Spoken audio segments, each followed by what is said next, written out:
Eu gostaria de compartilhar aqui com vocês hoje uma releitura de um texto que é bastante assim citado e trabalhado e sobre o qual constantemente meditamos aqui na nossa vida de igreja, na nossa congregação, e tem bastante a ver com a sequência, né? Assim, daquilo que Deus tem nos dado, nos tratado, todo essa última fase da nossa vida aqui, como igreja também. E achei interessante,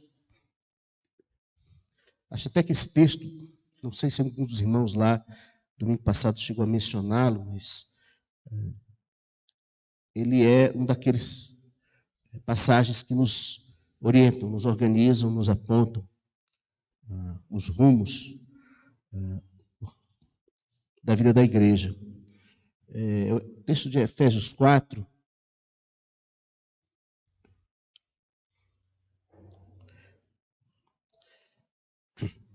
uma parte dele faz até parte da nossa catequese, né? Chamamos assim às vezes, daquela fundamentação que trazemos para os discípulos, principalmente os mais novos convertidos, e sempre voltamos a ele como um texto que nos dá assim, uma visão da igreja, uma estratégia, nos aponta para coisas essenciais da vida da igreja. Em Efésios 4, eu vou ler o texto do 1 ao 16, mas vou fazer alguns comentários sobre algumas partes disso, não vamos assim estudar profundamente esse texto, não teríamos o tempo, a oportunidade, nem seria o nosso propósito aqui. Mas quero começar aqui do versículo 1, para depois irmos até o 16. E diz assim: rogo-vos, pois eu, preso do Senhor, que andeis como é digno da vocação com que fostes chamados, com toda a humildade e mansidão, com longanimidade, suportando-vos uns aos outros em amor, procurando guardar a unidade do Espírito pelo vínculo da paz. Há um só corpo e um só Espírito, como também fostes chamados em uma só esperança da vossa vocação. Um só Senhor, uma só fé, um só batismo, um só Deus e Pai de todos, o qual é sobre todos e por todos e em todos. Mas a graça foi concedida a cada um de nós, segundo a medida do dom de Cristo. Por isso diz, subindo ao alto, levou o cativo o cativeiro e deu dons aos homens. Ora, isto ele subiu, que é senão que também antes tinha descido às partes mais baixas da terra. Aquele que desceu é também o mesmo que subiu acima de todos os céus para cumprir todas as coisas. E ele mesmo deu uns para apóstolos, e outros para profetas, e outros para evangelistas, e outros para pastores e doutores, querendo o aperfeiçoamento dos santos para a obra do ministério, para a edificação do corpo de Cristo, até que todos cheguemos à unidade da fé, ao conhecimento do Filho de Deus, a homem perfeito, à medida da estatura completa de Cristo, para que não sejamos mais meninos inconstantes, levados em roda por todo o vento de doutrina, pelo engano dos homens, que com astúcia enganam fraudulosamente. Antes, seguindo a verdade em amor, cresçamos em tudo naquele que é a cabeça, Cristo, do qual todo o corpo, bem ajustado e ligado, pelo auxílio de todas as juntas, segundo a justa cooperação de cada parte, faz o aumento do corpo para a sua edificação em amor. Essa parte final do texto, os irmãos, muitos aqui conhecem bem, já decoraram, e ele é frequentemente citado, porque organiza bastante a nossa vida de igreja. Mas queria fazer alguns comentários, como disse, aqui desde o início do texto. No domingo passado, eu mencionei, fiz um comentário sobre histórias, né? Sobre a maneira como Deus age na história das pessoas, na história dos povos, enfim. E como nós vamos nos inserindo nisso. Então, fazendo um pouco aqui, usando um pouco essa ideia, se vocês fizerem um estudo assim sobre a igreja em Éfeso, carta aqui escrita para esses irmãos lá, vocês vão perceber, assim, a gente tem, em relação a Éfeso, um registro mais ou menos completo. A gente vai catando ali no livro de Atos sobre o que aconteceu ali, desde o momento que Paulo começa a anunciar o evangelho lá, com Barnabé, né? Depois trocou. Toda a dificuldade que foi pregar o evangelho naquela cidade, uma cidade grega, uma cidade de forte comércio, uma cidade cosmopolita, uma cidade que gente do mundo conhecido todo passava por ali, uma cidade idólatra, onde havia um grande templo construído para a deusa Diana, Artemis, enfim, a deusa grega incorporada lá pelos romanos, e aquilo gerava um movimento enorme, comercial também. Naquela cidade, o evangelho é pregado lá, no meio dessa situação toda, de diferenças de cultura, guerra espiritual, aquela coisa toda.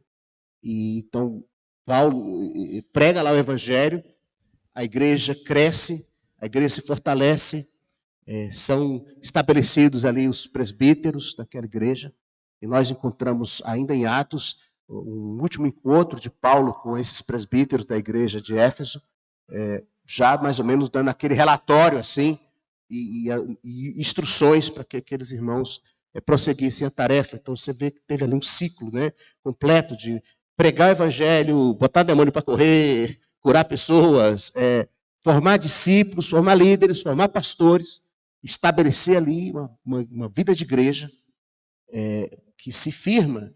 E essa carta de Paulo aos Efésios, já é uma carta posterior, né, que uma ocasião Paulo já estava preso, ela reflete um amadurecimento de como o apóstolo via toda essa obra, todo o funcionamento de uma igreja. É uma carta extremamente profunda, interessante. Acho que como Paulo estava preso, ele teve tempo para meditar, né? Assim, não tinha que ficar correndo para um lado para o outro, fugindo de pedrada, essas coisas assim. Ele estava ali meditando, pensando e tudo que Deus tinha feito. Então, uma carta assim, que tem essa característica. E vocês veem que a carta aos Efésios, ela toca essas coisas todas, esses pontos todos, do propósito de Deus, do propósito eterno de Deus, da maneira como isso se manifesta, como isso se torna concreto. É uma carta que fala assim, da dispensação da plenitude dos tempos, mas também fala como os maridos devem tratar as esposas. Fala de convergir todas as coisas em Cristo, né? Um negócio assim cósmico, tudo no universo girando e todas as forças apontando numa direção da vontade de Deus, mas fala sobre como criar os filhos, sobre não mentir, fala sobre a vida no espírito, fala sobre guerra espiritual, sobre tomar toda a armadura de Deus e ir para o combate. Então, uma carta bastante assim, densa e profunda, mas também muito prática em muitas partes. Muito prática, muito sobre a vida, como ela deve ser vivida. E aqui em Efésios 4, Paulo toca alguns assuntos, depois de uma primeira parte em que ele expõe a visão dele, desse propósito de Deus e desse mistério que estava ali sendo revelado, que seria da conversão dos gentios, da chamada dos gentios, dos não-judeus, para participarem da vida da igreja, de toda essa introdução. Paulo diz aqui no versículo 4, e no capítulo 4, ele trata alguns pontos,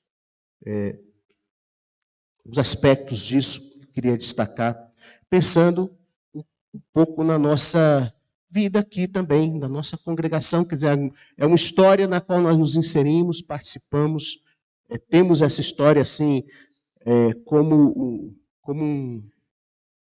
uma referência, como história que nos traz princípios, nos traz paradigmas. Eu não gosto muito da palavra modelo nem padrão.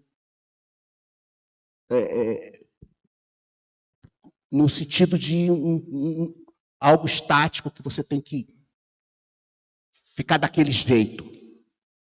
Igualzinho está ali. Esse era assim, o método do Velho Testamento, né? Que Deus assim, o templo vai ter 42 metros, 32 centímetros, e tantos milímetros para cá, para cima, para baixo.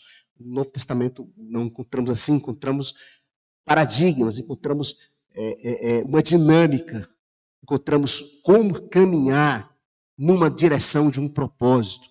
E é assim que nós lemos a história bíblica e é sobre a igreja, né? Então a ideia é que nós possamos viver essas coisas aqui no nosso tempo, falando a nossa língua, com as nossas dificuldades, com os demônios que por aqui habitam, né? Enfim, a Diana dos Efésios, se anda por aí, anda com outro nome, disfarçada de alguma outra coisa. Mas já mudou aquele lado, né? Se está por aí, está de outra maneira. Então, Paulo diz assim, rogo-vos, pois eu, o preso do Senhor, que andeis como é digno da vossa vocação, como é digno da vocação que foste chamados. Qual é a nossa vocação? Qual é esse chamado?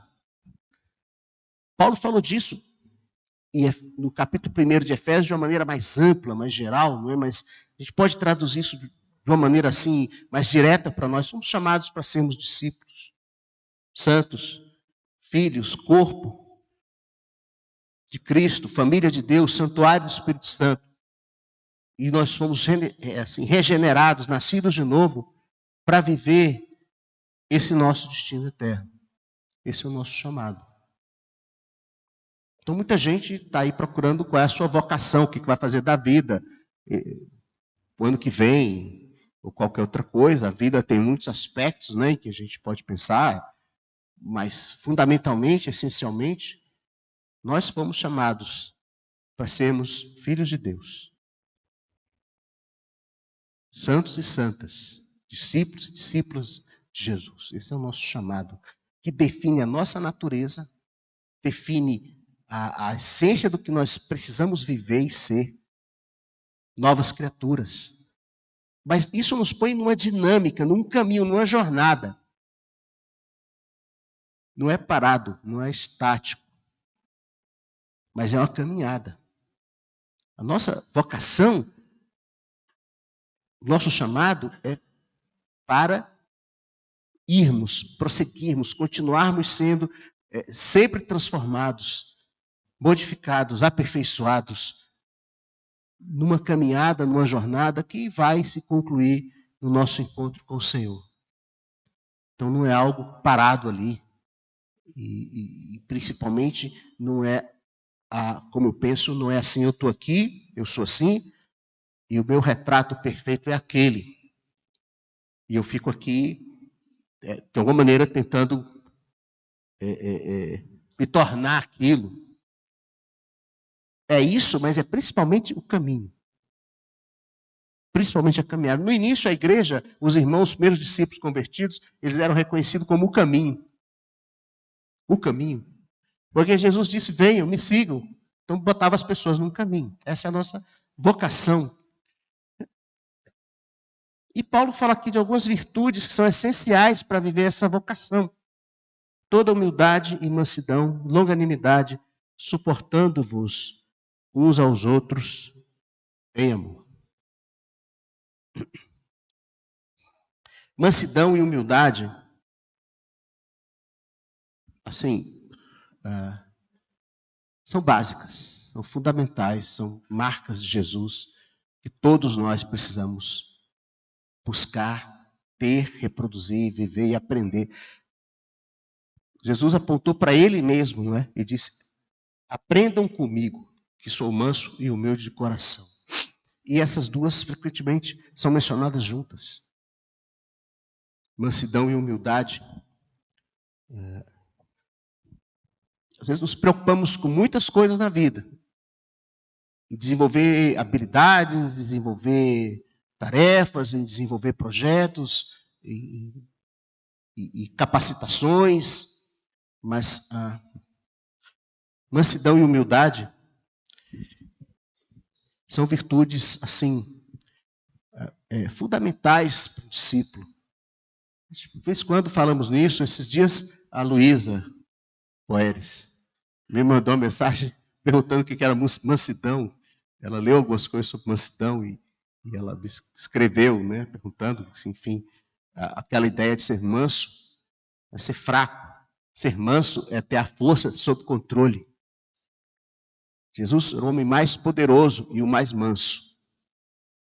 Infelizmente, nós vivemos num tempo em que a ferocidade é vendida como virtude.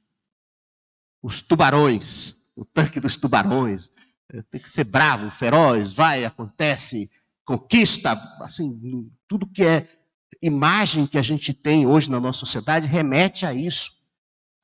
Não é de hoje, mas hoje muito. A guerra, o combate, então a própria imagem dos cristãos que é vendida é de um exército com armas poderoso, vamos ser bravos, vamos bater, vamos acontecer. Definido, forte, valente. Mas essa ferocidade descontrolada, essa força descontrolada, melhor dizendo, que é essa ferocidade, jamais vai levar ninguém para mais perto de Deus.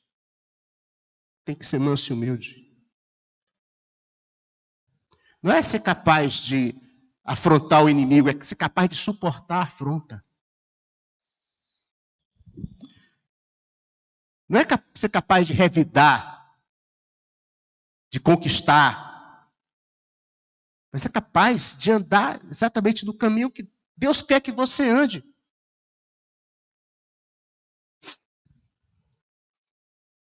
Mansidão e humildade não é à toa que Paulo menciona aqui logo no início, quando ele pensa nessa vocação a que fomos chamados.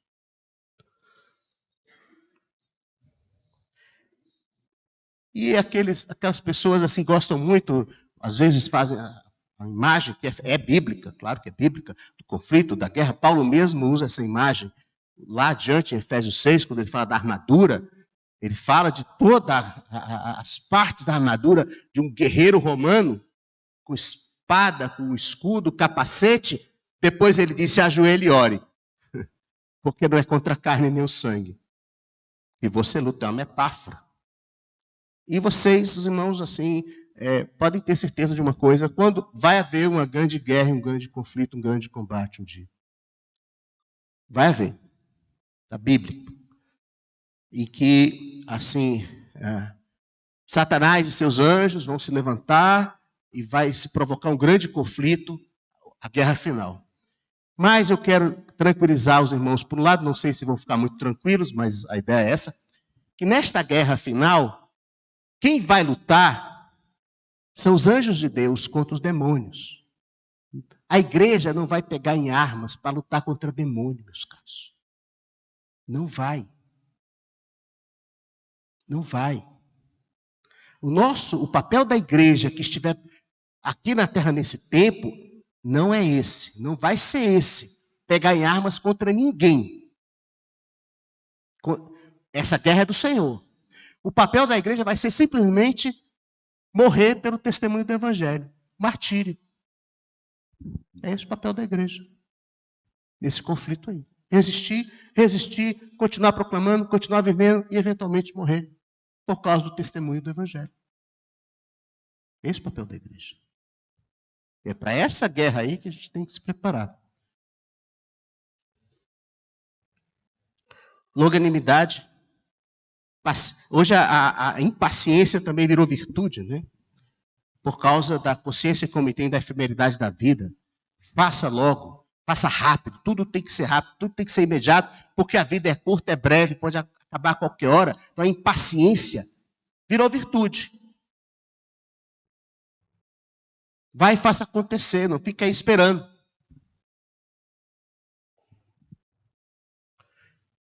Mas essa característica da modernidade, ela está presa exatamente a este mundo, esta realidade que de fato passa. E passa rápido. Passa rápido. A gente leva susto, às vezes eu olho no espelho e penso, quem é esse senhor grisalho? Está fazendo o que aqui na minha casa, né? Aí tem umas criaturas me chamando de vovô. Não é? De fato, amados, precisamos ser diligentes em muitas coisas e aproveitar o tempo que temos aqui. Mas não considerando aproveitar antes que acabe, mas considerando aquilo de eterno que esta vida aqui produz. Aí vem a virtude da paciência, que tem a ver com a esperança. Pacientemente esperamos, porque esperamos numa realidade eterna. Então Deus não tem pressa. Deus nunca está adiantado nem atrasado. Nós humanos temos pressa e somos impacientes e temos que aprender a esperar. Esperar tem a ver com ter esperança. É a atitude de quem tem esperança, é esperar. Esperar no Senhor. Não é um fatalismo. Não é porque, sei lá, qualquer coisa pode acontecer. É porque Deus resolveu convergir em Cristo, na plenitude dos tempos, todas as coisas. Deus está vivo, agindo e cumprindo o seu propósito eterno. Agora, aqui, do nosso ponto de vista, pode ser que está demorando, pode ser que está rápido. Isso sempre vai nos desassossegar a alma, amados, mas precisamos aprender a paciência, a longanimidade. Há coisas que só se conquistam, os caros, com o tempo, com a prova do tempo. Não se produzem rapidamente. O fruto tem o seu tempo certo de germinar, crescer e aparecer. Ele diz, suportando-vos uns aos outros em amor. Aí, de novo, nós vivemos num tempo de profundo egocentrismo, né? Que também virou virtude. Por causa da situação mesmo, da natureza humana quebrada, dos relacionamentos quebrados, de todo o sofrimento que isto provoca. Aí no mundo, na sociedade, cada vez mais, pessoas que não são amadas, não são crianças que não são cuidadas, velhos que são abandonados, pessoas que são traídas, que são maltratadas, que são desprezadas e que têm que entrar numa competição assim, selvagem, né?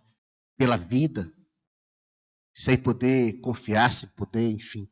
Então, tudo isso aí leva a sabedoria humana a dizer assim, olha, pense em você, olhe para você, o que é bom para você, o que te faz feliz. Organize sua vida a partir disso. E deixe para lá, exclua todas aquelas pessoas que não ajudam, que não contribuem, que não são boas para você. Todos os relacionamentos que te fazem mal, ou que te aborrecem. A Bíblia diz, suportando-vos uns aos outros. Um amor que suporta. O amor tudo suporta. Suportar aqui, meus caros, é dar apoio. E sofrer a carga. Sofrer a carga. Levar sobre si pesos. Por causa de um propósito, de um relacionamento que está sendo construído em nós todos, na direção do que o Senhor quer. Suportar, às vezes, é mesmo aguentar a pessoa que não te agrada. Relacionamento que te custa, que te aborrece. Mas nós não nos relacionamos com as pessoas porque queremos receber bens, proveitos e prazeres desses relacionamentos. Não é esse o nosso propósito fundamental na igreja. Temos isso, com certeza, temos amigos, excelentes momentos, ganhamos muitas coisas das pessoas, mas a nossa unidade em Cristo não está baseada nisso. Nós não damos as costas aos que nos desagradam, aos que nos maltratam, ou até mesmo que se tornam nossos inimigos. Como discípulo de Jesus, nós não temos essa direção do Senhor, essa alternativa. Tá bom, você ama, mas se for muito chato, larga ele para lá. Não temos, amados. suportando-vos uns aos outros em amor. Relacionamentos regenerados, onde vai haver essa vocação vai poder ser vivida, vai crescer. A gente encontra um texto, né, que eu gosto muito, cito muitas vezes, em Colossenses 3, que Paulo escreve mais ou menos na mesma direção, né, que ele fala, revesti-vos como eleitos de Deus, santos e amados, eternos afetos de misericórdia. E ele vai dizer, com mansidão, humildade, bondade, suportando e perdoando uns aos outros. Toda essa dinâmica de vida da igreja que se produz a partir da nossa consciência, da nossa vocação. O que nós somos chamados para ser, quem nós somos chamados para viver. E aí, eu já estou percebendo que não vou passar do versículo 7. Fiquem calmos. Fiquem tranquilos. Como eu não vou mesmo a lugar nenhum, depois eu continuo, mas eu quero ir mais um pouco aqui. Porque aí Paulo fala da unidade do Espírito no vínculo da paz. Procurando guardar a unidade do Espírito no vínculo da paz. Amados, essa questão da unidade da igreja talvez seja uma das mais dramáticas nesta geração. Do Evangelho de Jesus nesta geração e nesta sociedade. Se a gente lê lá em João 17, aquela oração de Jesus sobre isso, que ele ora a Deus para que sejamos um, ele é um com Deus, nós sejamos um com ele e uns com os outros, perfeitos na unidade para que o mundo creia que Jesus foi enviado, para que o mundo veja que existe uma família de Deus, um povo de Deus, uma igreja de Jesus que vive de uma maneira diferente que o mundo vive. Nós vivemos tempos que, infelizmente, esse testemunho está profundamente comprometido. Essa unidade de espírito, no vínculo da paz, como ele diz aqui. Porque essa não pode ser não é uma Jesus, aqui Paulo não está falando de uma paz formal, institucional, da paz de um acordo político ou comercial que disfarça ali inimizades, tensões, ódios. Não é essa paz. Não é essa paz que o apóstolo se refere aqui. Que a gente não xinga os outros não xingam a gente, ou a gente não disputa ostensivamente, mas disputa. Então existe um mercado hoje evangélico do Brasil que movimenta milhões de reais, não sei nem se alguém sabe fazer essa conta, e que é objeto de disputa. Não, assim, se no passado essa disputa era assim das grandes denominações ou grupos ou movimentos, hoje é individual. São os youtubers, os influenciadores, todo mundo ali tentando multiplicar seguidores para monetizar a coisa e ganhar dinheiro. É os tempos assim que lá no Apocalipse fala sobre o ministério aí da besta que mercadejava almas. Hoje é um mercado de almas. As pessoas estão comprando almas. Espíritos, corações, mentes. É um mercado de almas. O cara não está só tentando te vender um produto, um estilo de vida, ele está comprando tua alma.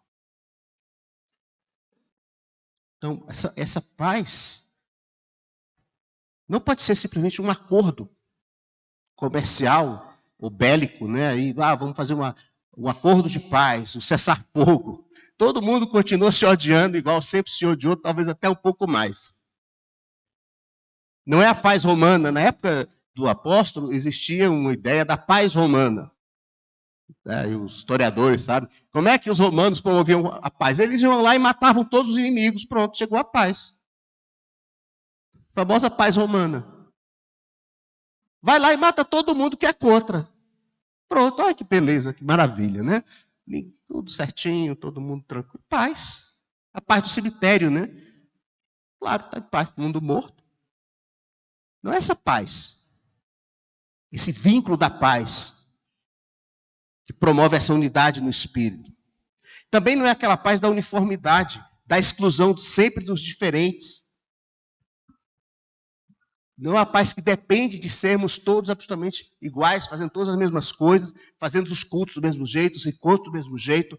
Não é essa paz que vem dessa uniformidade do mundo de robôs. Todo mundo está programado, está com o chip na cabeça e pronto. Essa paz é a paz que vem da nossa reconciliação com Deus. Justificados, pois, mediante a fé, temos paz com Deus. Porque o conflito principal está dentro de cada um. A guerra está dentro do coração do homem, antes que ela se manifeste nos relacionamentos dele, na sociedade que ele está, entre as nações. A guerra, o conflito, está no coração do homem. E o homem acha que esta guerra, este conflito, é contra a sociedade, é contra as pessoas, é contra o outro povo, é contra Deus. É contra Deus. Todos nós, antes de encontrarmos o Senhor, tínhamos uma guerra instalada dentro de nós. Conscientes ou não dela. Vivíamos em guerra com o Senhor. A Bíblia diz que nós éramos inimigos de Deus. Como eu vou encontrar paz em qualquer lugar, levando a guerra dentro de mim?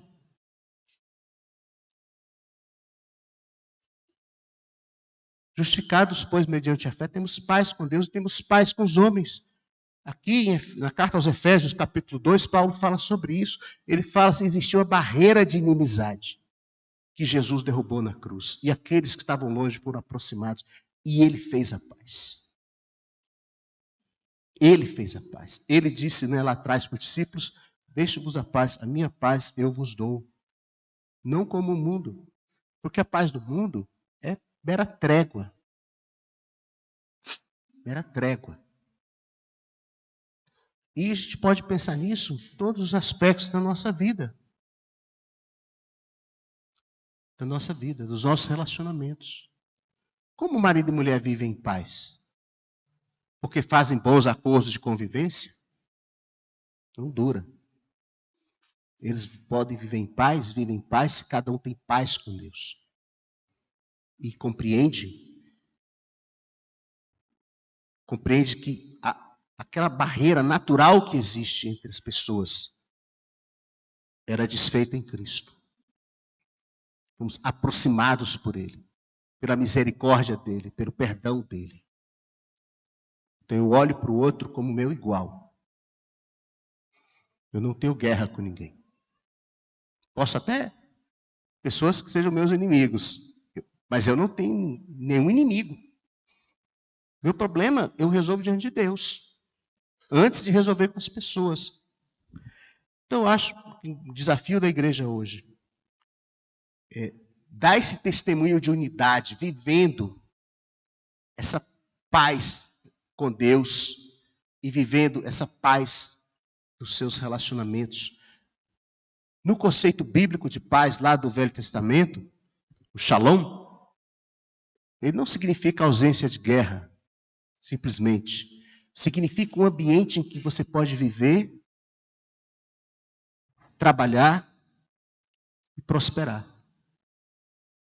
Quando um judeu dizia para o outro shalom, ele não só estava dizendo assim: rapaz, tomara que ninguém te mate aí no caminho, que o jebuseu não pegue você. Ele estava assim: que Deus te propicie um ambiente em que você vai poder viver, trabalhar, crescer, se fortalecer. Isso é paz. E aí, em seguida, Paulo fala assim sobre alguns fundamentos, essência e expressão dessa unidade. Fundamentos que vão estar sempre apontando para a obra de Jesus. A essência dessa unidade que tem a ver com a nossa regeneração, Quando eu fui batizado, eu me tornei corpo de Cristo, família de Deus. Eu passei a fazer parte do povo de Deus.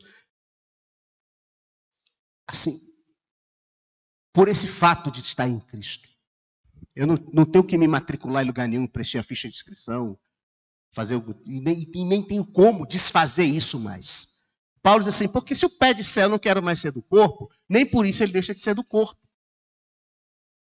E se o pé, de alguma maneira, conseguisse separar do corpo, ele apodrece lá e morre.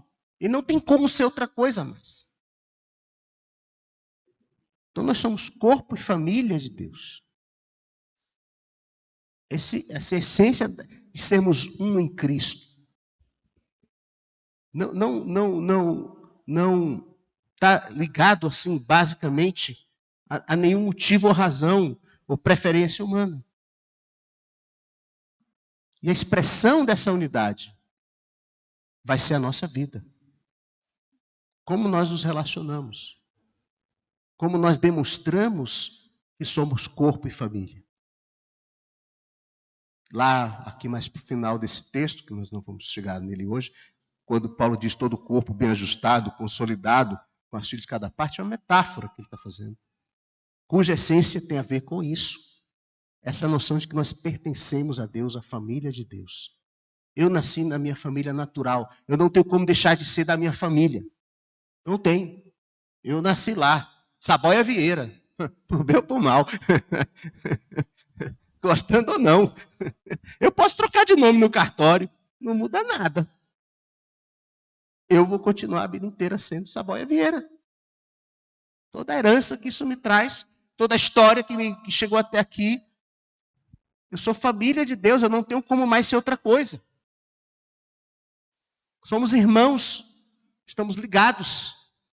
E a consciência de que essa é a nossa vocação, e que essa é a definição de quem somos, como vivemos e do nosso serviço, muda toda a maneira de você encarar o que te acontece cada dia. Aí a gente tem uma chance de mostrar ao mundo um tipo de relacionamento, de unidade, que não existe em lugar algum. Aí Paulo escreve, há um só corpo. Essa ideia de que diferentes membros, diferentes culturas, diferentes línguas, cacuetes, jeitos de fazer, um só corpo, sem separação, um só espírito, que anima a todos, capacita a todos, transforma a todos. E hoje, uma grande dificuldade nessa confusão que a igreja vive, a sociedade vive, é discernirmos os espíritos. Tem muita gente aí falando e agindo motivada e impulsionada por espíritos diferentes por aí. Mas a igreja é o lugar de habitação do Espírito de Deus. Há um só Espírito que está em mim e está em você. Que me transforma, transforma você. Que me repreende, repreende você. Que me capacita, capacita você. Não é uma organização que nos une. Não é um sistema doutrinário que nos une. É um só Espírito. Se o Espírito de Deus está em mim, está em você, nós somos um em Cristo. E aí, o fundamento, a essência e a expressão da nossa unidade. Não são estatutos, placas, orçamentos. Quando olhamos para isso, não compreendemos a igreja. Não compreendemos a igreja. Uma só esperança. Amados, todos aqui esperamos muitas coisas para o ano que vem, por exemplo, para a vida, enfim. Não é isso que Paulo está dizendo aqui? Uma só esperança? Todos nós caminhamos para uma única morada eterna. Um único destino eterno. Ainda que tenhamos vidas muito diferentes e possamos fazer coisas muito diferentes, e Deus nos leve a lugares muito diferentes nessa jornada, temos uma só esperança. Que um dia estaremos com o Senhor, estaremos na nossa morada eterna, e essa esperança é que ancora a nossa alma, como é uma só, ela é a minha, é a sua, é de cada um de nós aqui, isso nos dá um sentido de unidade, de que pertencemos uns aos outros. Um só Senhor. Um só Senhor. Meu, de cada um de vocês, de cada um que a Ele de fato se rendeu e a Ele serve. Parece simples, mas isso aqui, um só Senhor, nos lembra assim,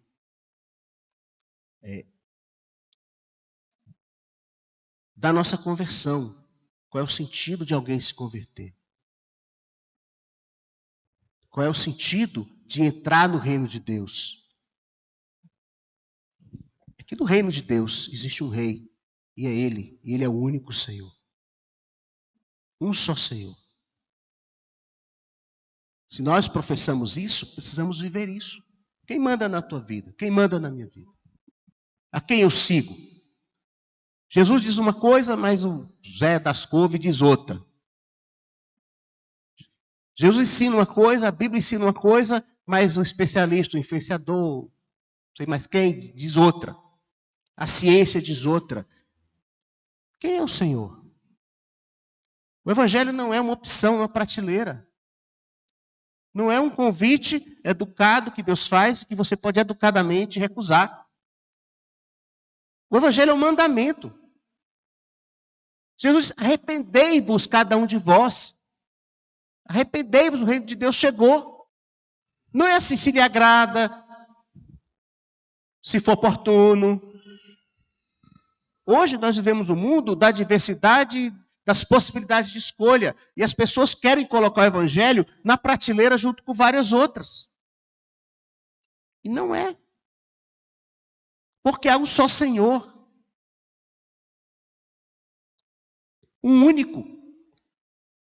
Que subsistindo na forma de Deus, não julgou com usurpação ser igual a Deus. E assim mesmo se esvaziou. E morreu na cruz pelos nossos pecados, e Deus o exaltou sobremaneira, e lhe deu um nome que está acima de todo nome, para que ao nome de Jesus se dobre todo o joelho e toda a língua confesse que Ele é o Senhor. A igreja tem perdido a noção de que só há um Senhor, e se sujeitado a muitos senhores por aí. E sem muita consciência às vezes de que há conflitos entre o Senhor Deus soberano e esses senhores que andam por aí. Por quê? Porque existe o ministério do engano, existe a corrupção do nosso coração. Sempre vai ter alguém para dizer, algum profeta para profetizar, algum mestre para ensinar o que você quer ouvir, o que é a tua preferência, o que é a tua vontade. Uma só fé.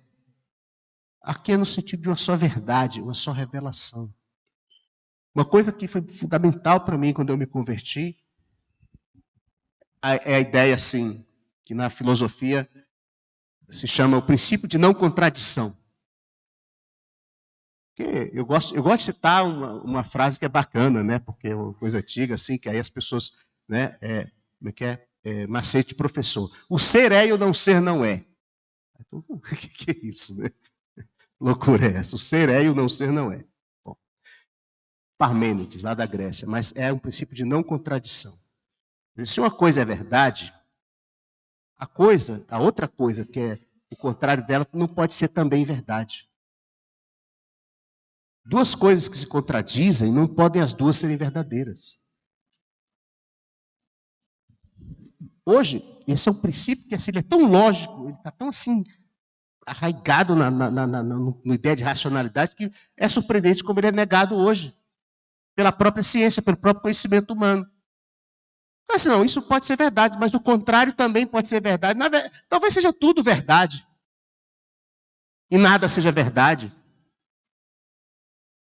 Então a nossa fé nos diz que existe a verdade revelada. Deus existe. Deus criou todas as coisas. E Deus se revelou ao homem. Existe uma verdade. Deus revelou qual é o seu propósito para a vida do homem. Existe a verdade. E essa verdade, ela exclui várias outras proposições que são contrárias a ela. Não podem duas coisas que se opõem, que se conflitam, as duas serem verdadeiras. Não pode. Há uma só fé. Jesus Cristo é o Filho de Deus. É a verdade. Qualquer afirmação que negue isso não é verdade. A verdade pode ser difícil para compreendermos, a verdade pode ser sujeita a algum tipo de interpretação ou aplicação, mas ela continua sendo verdade. Jesus Cristo é o Filho de Deus. Tem várias maneiras de tentar explicar isso, de tentar mostrar como é que isso é vivido, mas é a verdade. Uma só fé. E nós precisamos, esses dias, ter muito claro qual é a nossa fé. Qual é a verdade, né, em que nós cremos. Porque isso está tudo em debate, está tudo assim em questão na modernidade. A própria ideia de que exista uma verdade. Tá aí no ar. É a tua verdade, a minha verdade. Não é verdade de ninguém. A verdade existe, mas ninguém pode conhecer. Por isso que Deus revelou. Por isso que é fé. Porque pela sua própria inteligência e conhecimento, um homem não pode chegar a compreender as coisas eternas e infinitas, que não cabem na cabeça dele. Não cabem. E Deus revelou. Que aí é loucura para o grego, filósofo, e é escândalo para o judeu, religioso. Mas o Evangelho é o poder de Deus para a salvação de todo aquele que crê. Mas uma só fé. Um só batismo. Só tem uma maneira de você entrar na família de Deus, no reino de Deus. Só tem uma porta que todos precisamos passar. Ou já passamos. Se alguém aqui não passou, entenda isso. Um só batismo, em Cristo Jesus. Um só experiência de morrer para você mesmo, de desistir da sua vida, e de se unir a Ele na morte dEle, para estar unido a Ele na ressurreição dEle. Um só batismo. Uma só maneira de você se tornar família e povo de Deus. Essa fé, essa verdade que nós cremos, que aponta para esse Senhor, que é um só, nos leva cada homem, cada mulher um dia a esse confronto. E essa necessidade dessa definição. E a escolher livremente, pessoalmente, esse caminho de ser batizado em Cristo. Batismo não é um ritual, amados. Não é uma solenidade. Não é apenas uma expressão exterior, de uma fé interior. O batismo é mandamento do Senhor, para que nós possamos ser incluídos nele. Há um poder de Deus que opera quando alguém se batiza, porque essa pessoa recebe o dom do Espírito Santo, a habitação do Espírito Santo, o poder do Espírito Santo para ser santo, para cumprir a vontade de Deus, para viver a vontade de Deus e para ter a sua vontade transformada na vontade de Deus. O batismo nos coloca numa jornada espiritual, aqui nessa vida terrena. Um só batismo, um só Deus, que está em todos, que é sobre todos, Pai de todos. E aqui a gente precisa fazer aquela observação assim, Deus tornou a palavra vazia. Né? Que Deus? Que Deus? Cada um coloca aí o conteúdo que quer. As pessoas falam em Deus e você não sabe do que elas estão falando. Chama isso de significante vazio. Porque para você ganhar unanimidade, você esvazia o conteúdo da palavra. O importante é amar. Aí todo mundo concorda. Mas o que é amar? Aí começa as pessoas não concordarem mais muito. Se você disser que amar, por exemplo, é renunciar. Ou é sofrer por alguém. Ou é servir. Quando você começa a dar conteúdo, significado, a divergência vai aparecer. Há um só Deus. Que Deus? O Deus Criador de todas as coisas, que se revelou nas Escrituras. Não está à minha disposição dizer quem Deus é. Deus é o que Ele é. E é assim que Ele se revela. Ele não está à minha vontade de construir. Tem muita gente que adora o Deus que ela mesma criou na cabeça dela. Antigamente faziam uma estátua, uma imagem, e hoje ainda fazem. E já é Deus. Tem de nós, assim, que, assim, evangélicos, temos, né, assim, um pouquinho mais de sofisticação teológica. Não faz isso. Mas você cria um Deus na sua cabeça. E você serve esse Deus que está na sua cabeça. E o Deus que está na sua cabeça pode ser que seja um Deus completamente permissivo, mais para Papai Noel do que para qualquer coisa. Que sempre vai acolher, vai dizer, o Deus que não exige santidade, que não exige obediência, não existe nada. Meu caro, esse Deus não existe. Ele existe na sua cabeça. Ele é um ídolo mental que você criou. O Deus que existe, uma expressão que eu li há muitos anos, é o título de um livro. Tem uns livros que o título já diz um bocado de coisa, né? Ele chama-se O Deus Indisponível. E é um livro sobre Jó. Deus faz o que Ele quer. Ele é quem Ele é. Eu sou criatura. Eu sou criatura. Ele me chama a um relacionamento com Ele e Ele se revela porque Ele é um Deus de graça e misericórdia, além de santo e perfeito. Eu só posso estar aqui falando por isso. Deus não está à minha disposição para ser quem eu quero que Ele seja. Nem para ser aquele Deus juiz, justiceiro que eu quero. Deus, por que não mata Deus, né? Eu devia acabar com essa raça toda, devia despejar fogo nesse povo aí todo, né? Como tem alguns discípulos. Jesus, por que a gente ore para tocar fogo na cidade aí? Deus não está à minha disposição para ser quem eu quero que Ele seja. Deus se revelou em quem Ele é. E há um só Deus. E é esse Deus que nos fez filhos, que nos chamou para a família. E conhecer esse Deus é parte essencial da nossa jornada. E nós temos um caminho para fazer isso, que é olhando para Jesus. O Deus invisível se tornou homem em imagem visível de homem. E nos deu a oportunidade de compreendermos mais sobre Ele, de conhecermos mais sobre Ele. Amados, o cristianismo não é uma religião de um povo, produto de uma cultura. Nós não somos cristãos porque nascemos no mundo cristão, porque eu acho que esse negócio não existe. Nós não somos cristãos porque um dia entendemos que a cultura judaica, não sei mais o que, ou herdamos isso de algum lugar.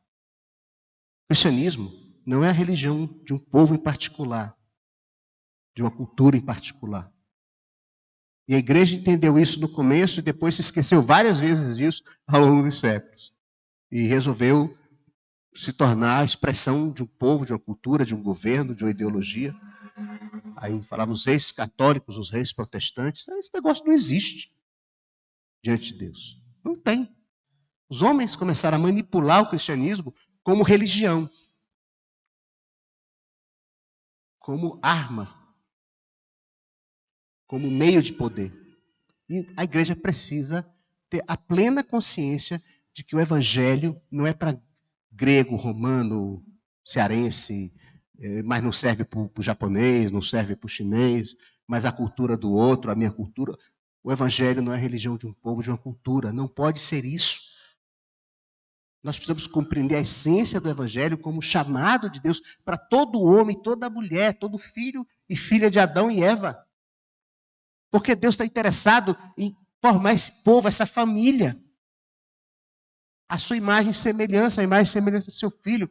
O evangelho é o poder de Deus para a salvação de todo o que crê. Se, em algum momento, a gente prega a cruz, Jesus Cristo crucificado, e os sábios entendidos aí, os cientistas ou especialistas torcem o nariz e falam que você está louco, você está em ótima companhia.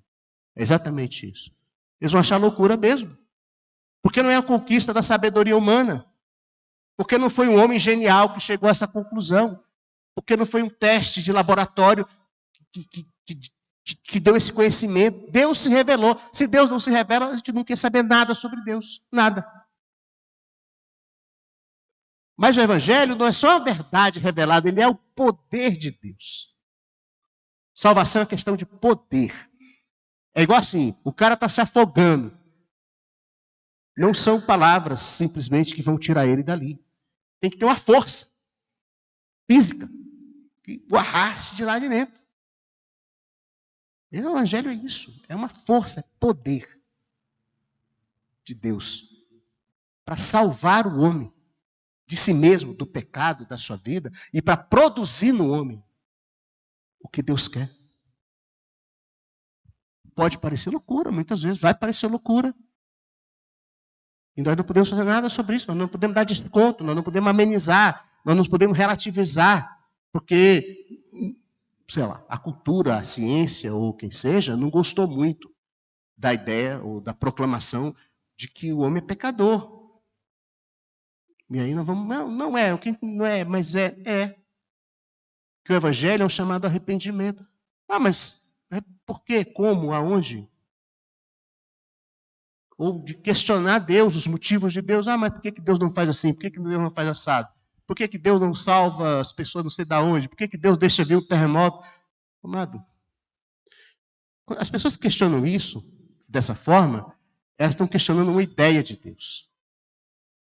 Se eu fosse construir um Deus, o Deus da minha cabeça nunca deixaria um enchente acontecer, um terremoto. O Deus da tua cabeça, meu caro. Mas Deus não está à tua disposição para ser quem você é, porque Deus é infinito e eterno. Ele está olhando para um universo que você enxerga um pedacinho de nada. De nada. Deus é quem Ele é.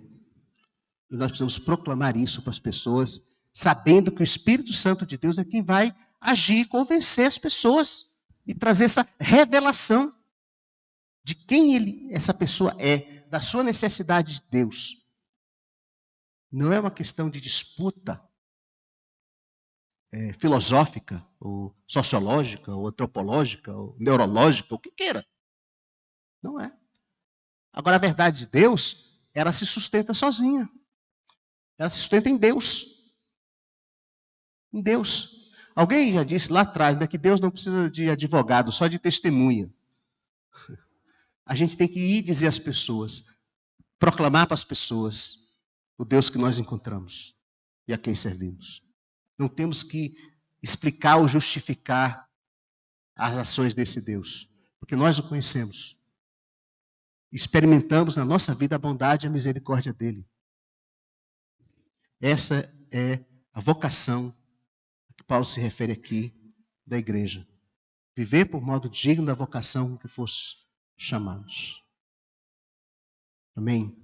Outro dia a gente continua para tentar enxergar como é que esse negócio aí, toda essa verdade que Paulo expressa, como isso vem para dentro da vida da igreja, na distribuição dos dons, dos ministérios, na vida, no serviço. Muitas vezes nós lemos a Bíblia desconectando as coisas. Então, sugeriria, irmãos, que lessem o capítulo 4 aí até... Porque Paulo não está mudando de assunto. Na cabeça dele, ele não mudou de assunto. Ele continua falando da mesma coisa, explorando a mesma verdade essencial. Ele não diz, não, bom, agora vamos falar de outra coisa. Vamos falar de juntas e ligamentos. Não é isso. Senão nós vamos olhar juntas e ligamentos como um modelo de organização e não como uma dinâmica orgânica, viva. Nós não vamos entender que toda essa questão que Paulo fala aqui depois está ligada a essa vocação, a mansidão, humildade, paciência. A essa consciência de que é um só Deus, um só Senhor, um só fé, um só batismo. Somos povo, corpo, família de Deus. Nós vamos fazer uma leitura invertida e olhar para o organograma. E não para uma vida, para uma dinâmica de vida, para um fluir de uma vida, como é uma família, como é um corpo, como é um povo que vai ganhando uma cultura, vai ganhando uma expressão, vai vivendo valores e vai começar a ser reconhecido por onde vai, por isto, pela maneira como vive. Amém?